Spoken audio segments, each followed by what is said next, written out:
I'm under a pretty restrictive plant count in my home growing. So at home, I'm trying to maximize my plant count so that I can have enough medicine because I need a lot of medicine because I use RSO. I've read white papers, studies on cloning, and they say that from what I'm seeing, the information I'm seeing, the highest chances for a cutting to strike roots is usually on, we need 150 plants per run. We take 200 to 250 cuts. The very best 2 to 3 of those cuts out of the 250 are the new moms. How, from every mother plant, how long do you allow the mother plant to rest before you go through a new cycle of pulling clones? And then how many cycles do you go through in total before getting rid of her? Have you ever wondered how to maintain mother plants and clones? Well, let's go ahead and get into the video with Russ, aka Spartan Grow, and Mark from Perfect Gardens TV and the rest of the team. Please remember to like, share, and subscribe. Make sure to check us out on Instagram and Facebook. Our $2.99 membership is available on the join button below. And if you need a little more one-on-one, our VIP link is down below in every video description. Make sure to hit the join button on the bottom of every video. So Russ from Spartan Grow, please, you've been on the channel already once before talking about politics. Let's go ahead and get into cultivating the plant and maintaining your mother plants, because personally, this is something over the years, and it's really probably because where I was introduced into the market, we actually went through the processes of not having mom plants, and we would use our veg plants, take 1 or 2 clones off of them, throw them into fire, and from those, take those and get them. And we were saving space, but it also, we were only able to maintain 1 or 2 strains by doing that, just through commercial growing. And a lot of times people would ask, do you have this strain? Do you have that strain? And we had the ability to produce clones and go into major production, but we didn't really have the ability to turn the operation because we didn't have reliable strains or mother plants. So I would, once again, love to get into this conversation with you, because this is something that I don't talk about very much on this channel. I love this conversation too, because I actually don't talk about it a lot myself either, but it's super important. And there's 2 strategies really in my way of doing things, and it depends on my situation. So at home, it's exactly what you described, where I'm under a pretty restrictive plant count in my home growing. So at home, I'm trying to maximize my plant count so that I can have enough medicine because I need a lot of medicine because I use RSO, and that takes a lot of medicine to create. And so what I do there is, if I have mother plants, that's going against my plant count. So I do what you just suggested, is before I am going to flip from vegetative to flowering, I'll just take cuttings off of those plants and make clones out of them and then flip them into flower. And those plants won't count, those cuttings won't count as plants to me in my state until they get rooted. And that's how I not get around plant count. That's how I maximize plant count. But at the commercial setting, it's a whole different thing.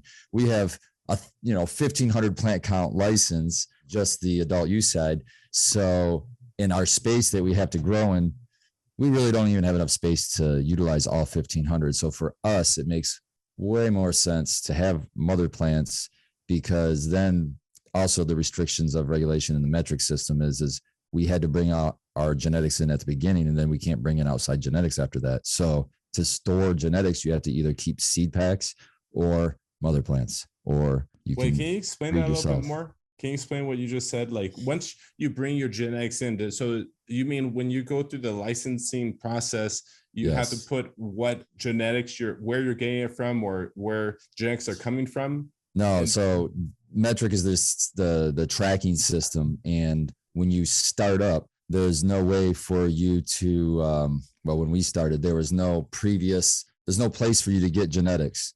The only thing that's allowed in our regulations here in the state is for you to get genetics from other licensed commercial facilities in the state of Michigan, because they want it to be tracked. So when you start your facility, you're allowed to bring in X amount of genetics, state what they all are. But then from then on out, any genetics that are brought into your facility have to be tracked through metric. They should be able to track it by a metric number back to the facility that you got that strain from. So I don't know. It's a stupid regulation. It's dumb. I don't know why that's a regulation, but that requires moms to exist in that environment. Moms or seeds, yes. Interesting. So, but the important thing is I've read white papers, studies on cloning, and they say that I didn't read all of them. I ran a couple. So I'm sure there's a lot more out there. But from what I'm seeing, the information I'm seeing, the highest chances for a cutting to strike roots is usually on younger or newer growth. And so really, I don't recommend to keep a mother plant much. I hear of people keeping mother plants for years and years and years and years. And I think that's a mistake. I think it's really important to reset your moms after maybe 4 months at the longest. And the reason I say that is I just want to have the healthiest starts possible. The longer a plant is alive, the longer it has chance to pick up viruses, the longer it has to pick up diseases, pests, all kinds of things like that. And a lot of those things can be transferred into cutting.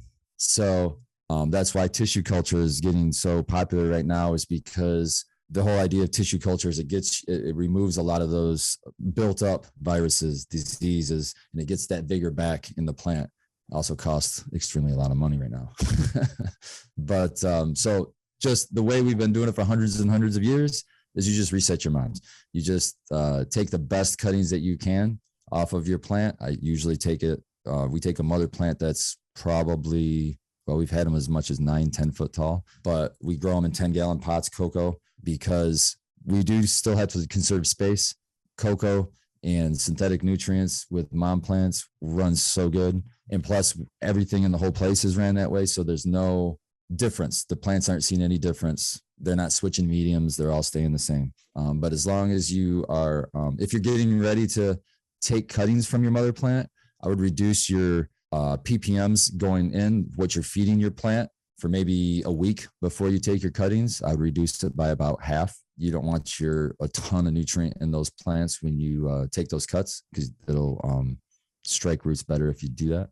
And if there's already a bunch of stored nutrition in the plant, it just takes longer to root. I don't know if it lives off its stored nutrition or what, but that's how I work it out in my head. If you're resetting the mom, would it be mainly beneficial too as well to do like a Mary stem type of a clone? So what we do, the easiest way to do it is, for us, is we need 150 plants per run. We take 200 to 250 cuts. The very best 2 to 3 of those cuts out of the 250 are the new moms. So when we root them and we plant them in a 1 gallon pot, after that, once we go from the 1 gallon, we go to a 3 gallon. That's the final pot. When we're making that decision from 1 to 3 gallon, we pick the very best 3 then, and those are the new mom plants. And that way we always get the absolute best plants as moms.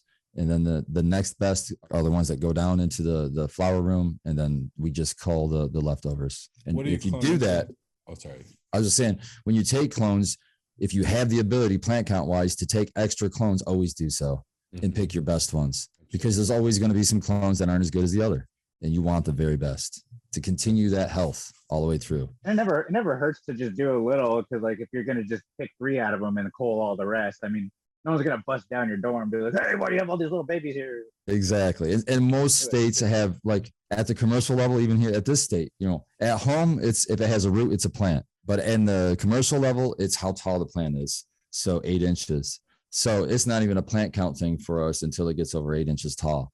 Yeah. So yeah, like you said, we could just pull as many as we need. It doesn't matter. What do you clone into?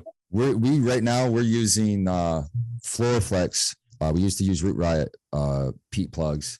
Now we're using Floraflex. The problem with machines, and I'm actually testing another one right now. I'm testing the Oxy cloner, which is a DWC style cloner, which may be a better option. But turbo cloners are terrible. I'm sorry. When you have your pump in the water, it heats up the water.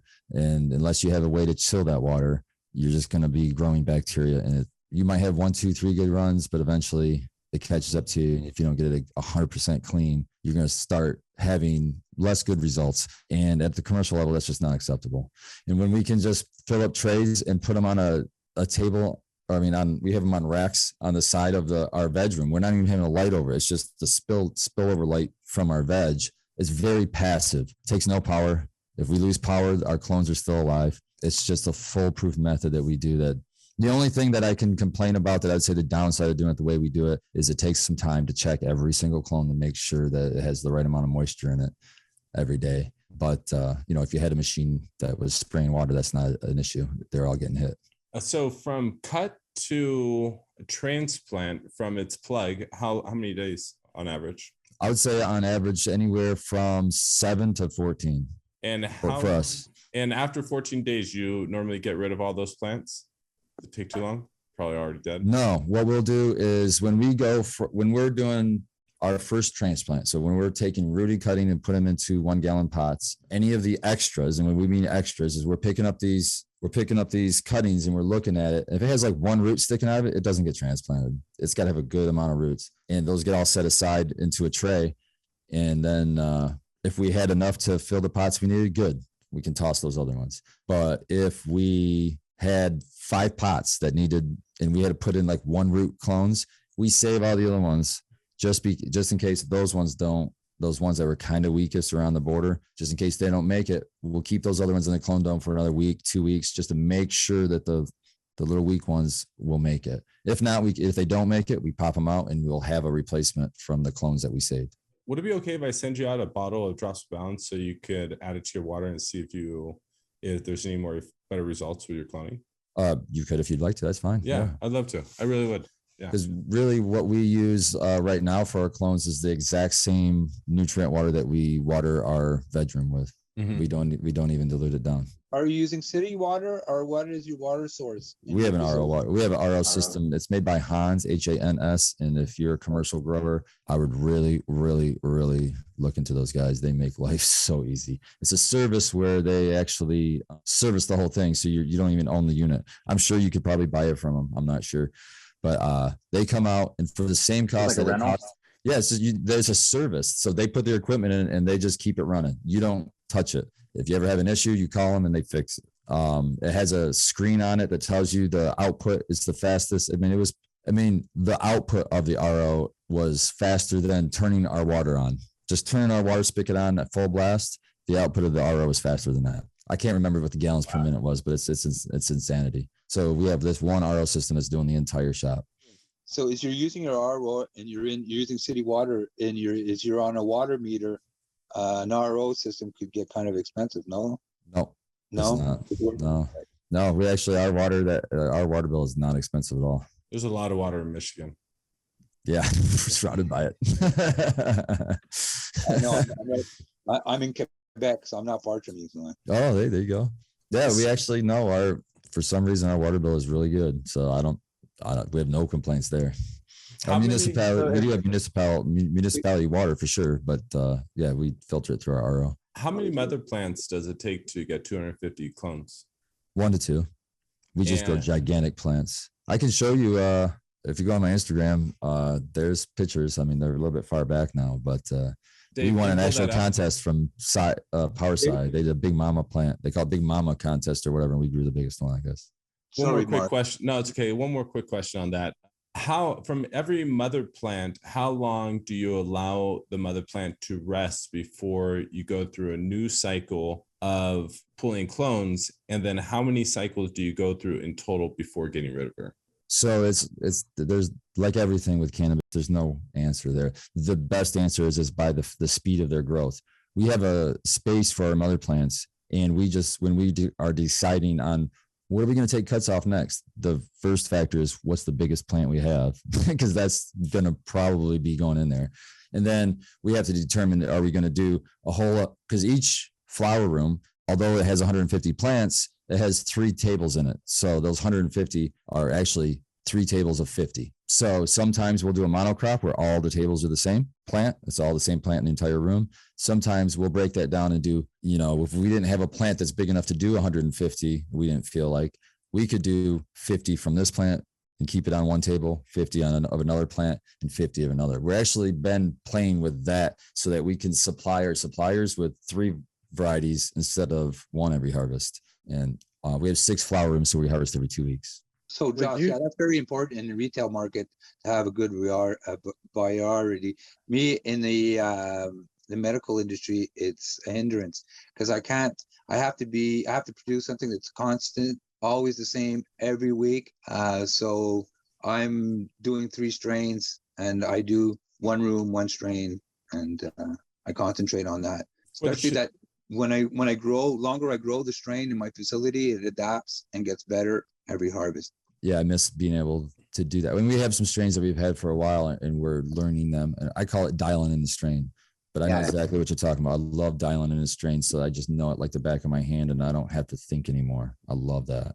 For our channel, what's your Instagram? For our channel, what's your Instagram?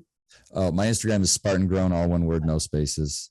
Do you grow any different at home than you do at work by chance? Absolutely. Do you have any? Would you mind sharing? It'd be cool to hear your own theories rather than just what No, I love growing cannabis in every way, shape, and form I can, just to see how it does and how it reacts. And different strains are better in different medias and all this. But so at work, we're in cocoa, we're growing synthetically, we're using Athena nutrients. At home, I grow in 3-gallon pots is what we're flowering in at work. At home, I grow in SIP containers, which stands for sub-irrigated planters, which means the water is underneath and it wicks up into the bed. I grow organically. I don't throw my soil away. I tend to just top dress and re-amend and keep rolling with it. That's my favorite way to grow. I love organics. I love how easy it is for me.